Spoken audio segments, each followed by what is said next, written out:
Welcome to யாவரும் கேளீர். நான் உங்க பத்ரி பேசுறேன்.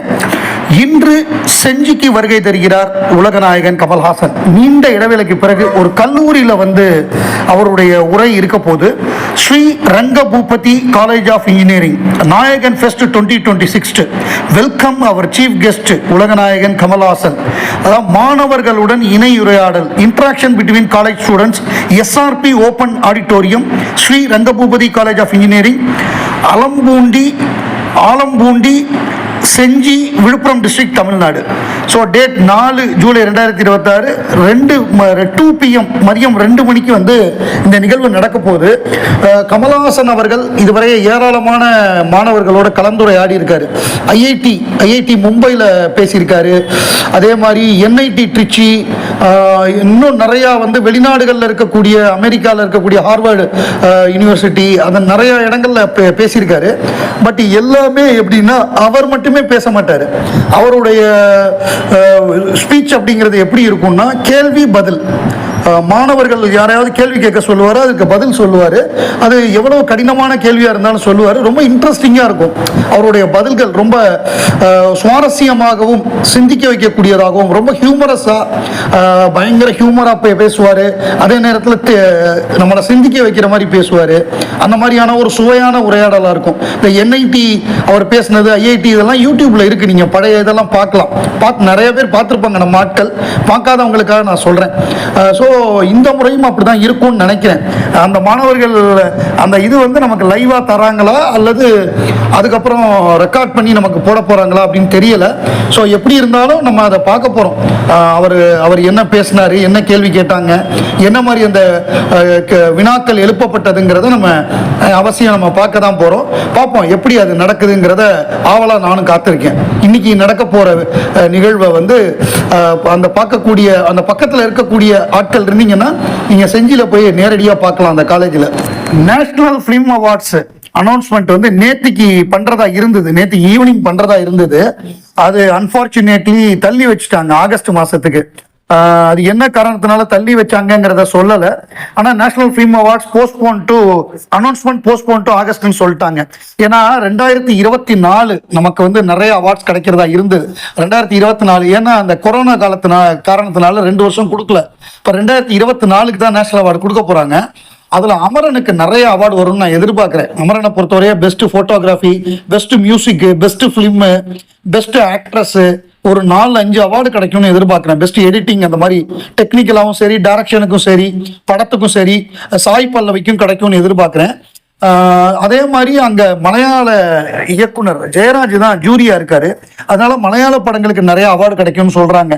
பிரம்ம யுகம் மாதிரியான படங்கள், கோட் லைஃப், மம்முட்டிக்கு கிடைக்குமா, பிருத்திவிராஜுக்கு கிடைக்குமா பெஸ்ட் ஆக்டர், அல்லது சிவகார்த்திகேயனுக்கு கிடைக்குமான்னு நிறைய டிபேட்ஸ் போயிட்டு இருக்கு.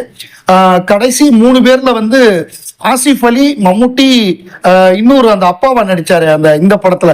ஆசிஃப் அலியும் அவருக்கு ஒரு மாதிரி நினைவு தெரியாத மாதிரி நடிப்பார்ல, அந்த படம், அதுல நடிச்சதுக்காக அவருடைய பேரும் இருக்குங்கிறாங்க. எனக்கு என்னமோ நடிகையில சாய் பல்லவி பெஸ்ட் ஆக்ட்ரஸ், நடிகர்ல மம்முட்டிக்கு கிடைக்கிறதுக்கு வாய்ப்பு இருக்கு. ஏன்னா அந்த ரெப்புடேஷன் இருக்குல்ல, ஏற்கனவே 2-3 முறை அவார்டு வாங்கினவர், அந்த மாதிரி ஒரு பேர் இருக்குல்ல, அப்ப அவருக்கு கிடைக்க வாய்ப்பு இருக்குன்னு நினைக்கிறேன். ஒருவேளை பிருத்திவிராஜ் கொடுத்தாலும் கொடுக்கலாம். பட் நான் நினைக்கிறது மம்முட்டி, சாய் பல்லவி. இன்னைக்கு MM கீரவாணி அவர்களுடைய பிறந்த நாள். மியூசிக், அவருடைய பாடல் ஆஸ்கார் விருது பெற்றிருக்கு. நாட்டுங்கிற சாங் RRR படத்துல. கீரவாணி எப்படின்னா, நம்ம தமிழ்ல எப்போதுமே இளையராஜா பீக்ல இருந்த காலகட்டம், எப்படியாவது வேற ஒருத்தரை கொண்டு வர முடியாதா அப்படின்னு நிறைய பேர் ட்ரை பண்ணாங்க. சந்திரபோஸ் வந்தாரு, கீரவாணி வந்தாரு, இன்னும் நிறைய பேர். அப்ப மரகதமணிங்கிற பேர்ல வந்தாரு. தமிழ்ல அவரை பாலச்சந்தர் தான் கூப்பிட்டு வந்தாரு. பாலச்சந்தருடைய படம் அழகன் படத்துல தான் அவர் முதல்ல வந்தாருன்னு நினைக்கிறேன். அழகன், வானமே இல்லை அவரை, ஆமா, வானமே இல்லையில வந்தாரு.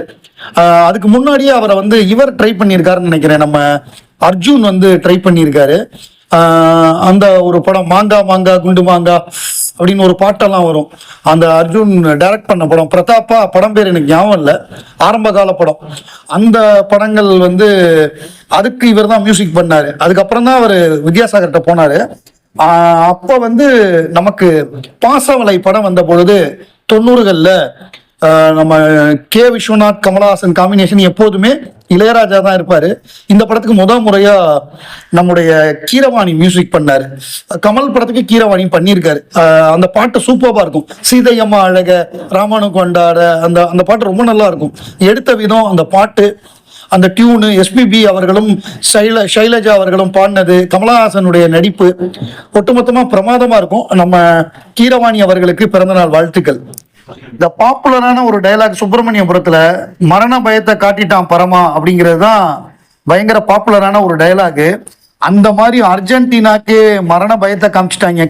கேப்பே வாடே, ஒரு சின்ன தீவு, 5 லட்சம் பேர் இருக்கக்கூடிய ஒரு சின்ன தீவு, குரூப் ஆஃப் ரவுண்ட் ஆஃப் 32ல வந்து அர்ஜென்டினா வேர்ல்டு சாம்பியன்ஸு, டிஃபெண்டிங் சாம்பியன்ஸு, அவங்களையே ஆல்மோஸ்ட் வெளியில அனுப்பிச்சிருப்பாங்க. அந்த மாதிரி ஆயிப்போச்சு.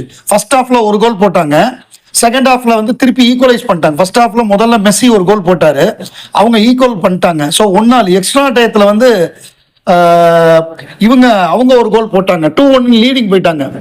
கடைசியில ஒரு கோலை போட்டு அப்புறம் முடிகிற நேரத்துல 3வது கோலை செகண்ட் ஹாஃப்ல, எக்ஸ்ட்ரா டயத்தோட செகண்ட் ஹாஃப்ல 3வது கோலை போட்டு 3-2 ஜெயிச்சாங்க. கடைசியில கூட கோல் போடுற மாதிரி தான் வந்தது. ரொம்ப ஒரு மயிரில தப்பிச்சாங்கன்னு சொல்லலாமே. ஆல்மோஸ்ட் அதான் மரண பயத்தை காமிச்சிட்டாங்கன்னு அதுக்கு தான் சொன்னேன். நல்ல வேளையாக லியோனல் மெஸ்ஸியுடைய அர்ஜென்டினா ரவுண்ட் ஆஃப் 16க்கு போயிடுச்சு. அவங்க ஈஜிப்டோட விளையாடுவாங்க 7ஆம் தேதி.